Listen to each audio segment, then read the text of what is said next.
The market seeing a bit of an upturn yesterday. What's your view on where we're headed from here as we set off into the fourth quarter? Thank you, Alishia. As you point out, yes, the markets did recover slightly yesterday from their performance in the past about 2 weeks. And really that has been attributed in large part to the disproportionate focus on the bond market, with a large Kenyan bond being processed and now just concluded. I think we're expecting to see, and I would agree, to see the market look up again. But I think just the fact that we've come as low as we have, down to the 3,000 point psychological mark, may be a testing point for the market when we really have to decide whether we have the momentum to sustain a rise back up to maybe the mid 3,000s, about 3,500, which would be good for the market. So I think it'll be a fairly testing period, and we would expect to see direction after about a week or two. Well, we started to see earnings reports coming in. We saw East African Portland Cement out with full year numbers yesterday, seeing total revenues rising 12%. What did you make of those numbers, especially given the fact that back in May, the company had said that it expected profits for the year to fall back 25%? Indeed. I mean, it did stir the market at first, but anybody who's had an opportunity to look a little bit closer at the results of East African Portland will see that we do have a one-off item there in a new treatment of the investment properties.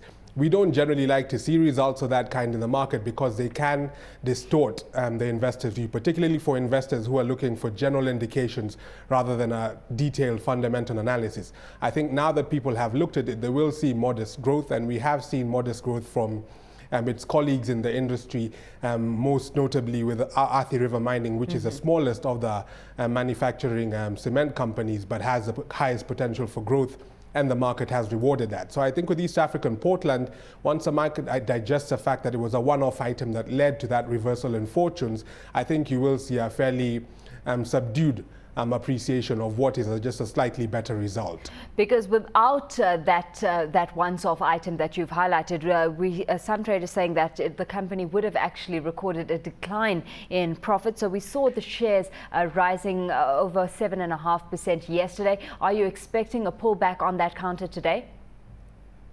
I think it would be reasonable. Like I said, I think it was an initial reaction. One-off items are as good as anything else, but in terms of a sustainable improvement in its performance, you would really look for a more fundamental improvement in its general indicators. And like you point out, it had only a very modest appreciation in turnover, which is not bad in the current scenario, but is not exactly the kind of stellar growth that a market would reward with a huge price appreciation. So I would expect to see, yes, perhaps a pullback or certainly a cooling off at current price levels. Let's take a look at what has really been the Achilles heel for this company, and that's its yen-denominated loan here. I mean, it's pushed unrealized exchange losses for the year to 837 million shillings.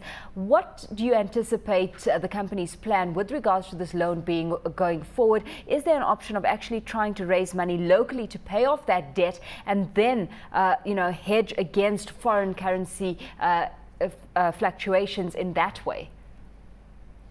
I think the yen-denominated loan has been a feature of their company's balance sheet for a while now, and the market's quite used to the different explanations management have had for it. I would expect, and we have been expecting for a long time, that they would prioritize their treasury function a little bit more, and that's what you talk about hedging. But we've seen with even many of the other companies that are involved in hedging, it really is a very difficult product to manage. Even when you have a very competent team, by its nature, it is a risk-intensive product. I think the fact that they have a yen-denominated loan is a testament to the fact that this market isn't always able to yield the lending opportunities that large companies tend to require, which is why they look abroad. I think with the Kenyan performance in its local denominated bond, you might see companies begin to look more to local funding because it's isolated from those kind of risks. But then again, even Kenyan itself is now looking abroad because they might realize that after having taken about 15 billion from this market, they may have exhausted its short-term capacity. So I don't think they will be able to move totally away from foreign funding for large projects, but I think they will be much more cautious in future because of that particular foreign currency exchange risk. Very, very quickly, King'ori, I mean, you mentioned Athi Mining. How does this compare to Bamburi and the status of that company in the current environment? Athi River Mining is like a small big brother. It is the smallest of the players, but it has grown at the fastest rate, and it's a very competitive company. And I think if you look at its share price and its performance, it's just an indicator that for investors, it seems to provide the most upside in terms of investment potential. So it tends to perform very well even when the market is generally rising.